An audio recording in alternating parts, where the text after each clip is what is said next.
if we went out to the shopping mall and we polled people, tell me what you think about Christians, how would you describe Christians? And a lot of times we hear things like hypocrites and insincere, and we only care about getting converts, but we don't really care about the people. We're unforgiving, we're hateful, we're judgmental. And every single one of those things flies in the face of the Jesus that we are meant to become like. And that becoming a Christian is the beginning of a transformational process that takes place. And so, at any given moment, we're all at a different place on that journey.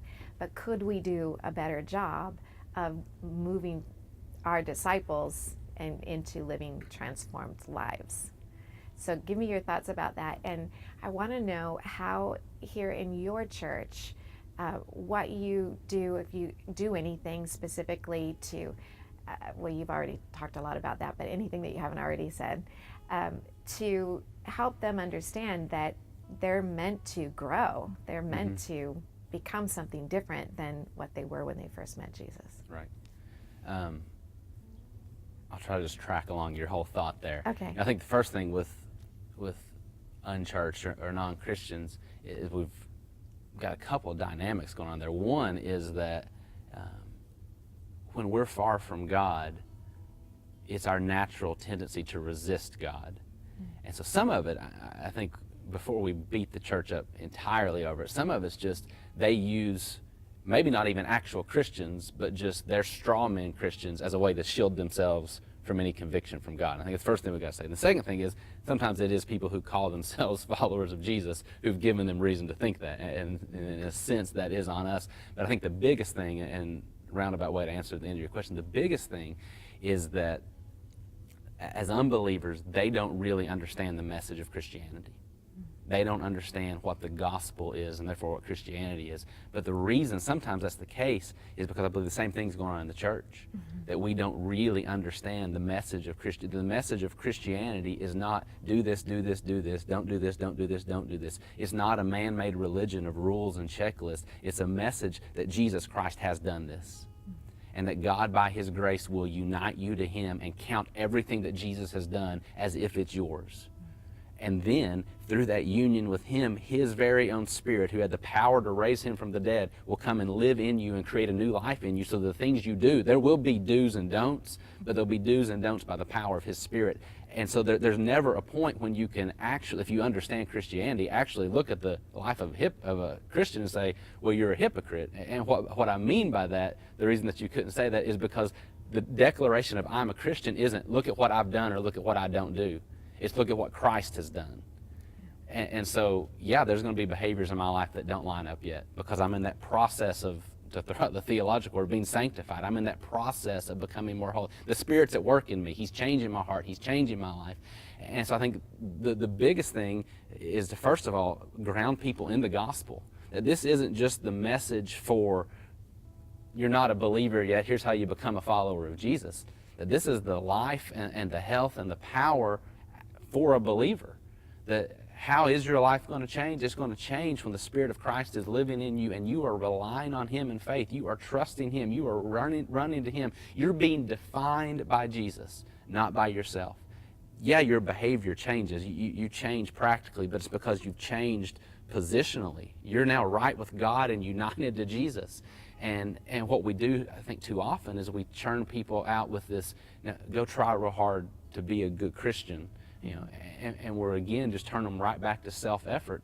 And the thing about laws like that, especially Paul in Galatians and Romans, he tells us God didn't give the law to make good people. God gave the law to stir up sin, to show people how sinful they are, to break people, to bring them to faith in Christ. And the sad thing is we think that we're going to make followers of Jesus by giving them moral law. What you make with moral law is more sinners, because that's how God designed the law to work. It's not that the law is bad, that's just the purpose of the law. And at some point we've got to say, if all we're doing is giving people here's the description of what your behavior should look like, well, that's not Christianity. That's just behavior modification. I can do that with a dog. There's something much more spiritual and deep. And when you get to the Sermon on the Mount, it's the exact thing that Jesus distinguishes from the Jewish understanding of the Old Testament with His fulfillment of the Old Testament. He says, you think it's about don't do this, don't murder, or don't commit adultery, or this, or that. You think it's about your behavior. And I'm telling you, no, what's going on in your heart is what God is concerned with. And the call for you is not just behave a certain way, but become a perfect person. And the only way that's going to happen is if you're broken and poor in spirit and meek. If you come and say, hey, I'm hungry, I'm thirsty for righteousness. Why am I hungry and thirsty? Because I know I don't have it. And the only place I'm going to find it is by trusting Jesus, by running to him, and he will fill me with it. He will give me he is the source of my righteousness. My right standing before God is because I'm united to Jesus. And then also the practical outlived righteousness, me living a holy life is because his Spirit lives in me. That all of it's through union with Jesus. And I think that so many of our people aren't hearing that. Mm-hmm. That we do substitute, because it's human nature to substitute self-effort for actual reliance on God's grace. And so we don't hear that, and then it sounds good to us that we don't hear it. Yeah, I'm going to go try real hard, but then what ends up happening is we give people, in a sense, a facade of Christianity, and then they're judging it based on what we do and don't do because we defined it that way for them. Mm-hmm. And so the real answer to, how do we cause growth or prompt people towards growth is that we teach them the truth of the gospel and the power of God's grace and what it really means to be united to Jesus, in union with Jesus as a follower of Jesus. And then an implication of that is, okay, so if when the Spirit of Christ lives in you, he's changing you, he's changing your heart, he's making you more like Jesus, then yeah, don't think that means you don't do anything, because what's happening? You are changing. You are growing. You are being changed.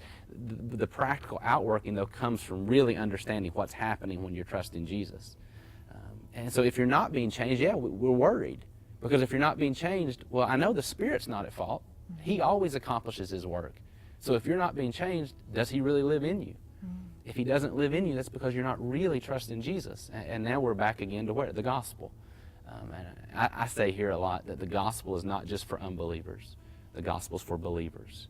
It's for the strength and the edification and the perseverance of believers. It is the entire message of Christianity. The gospel is God's grace for God's glory. And you don't start by God's grace and then move on to self-effort. You start by God's grace, you grow by God's grace, and God keeps you by his grace. And he's doing all that so that he gets the glory in all of it. And us growing in our relationship with Jesus, and in almost every way that you could describe it, really is growing in our understanding and conscious dependence upon God's grace, that we're turning to him more and more, dying to self, learning what it means for Christ to live in me and for me to live by faith in the Son of God. And so the whole discipleship process, I think, is wrapped up in the gospel.